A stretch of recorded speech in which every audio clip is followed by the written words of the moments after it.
Hi mga kasaysay! At laging tatandaan, walang saysaing buhay kung wala ang Diyos. Kaya tara na! At ngayon nga ay samahan nyo kami upang magpaganda ng pilikmat. Kaya ang banding namin tatlo ay itaas ang kanilang pilikmata. Minsan ang banding namin magkakaibigan ay magbunot ng buhok sa kilili.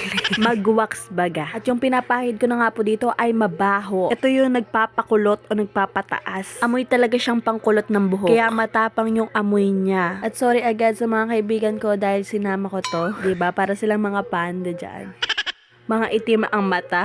At isa nga nire, hirap na tumayo. At ayan nga, hindi nila alam ang kanilang ginagawa. Basta ang alam lang nila ay nauuhaw sila at walang makita. At di nga alala, naghihintay lang ako ng mga ilang minuto, 30 minutes. Dahil ito na yung last na aking nilagay sa kanilang mga mata. Kaya wala akong ibang ginawa kundi magpa-cute.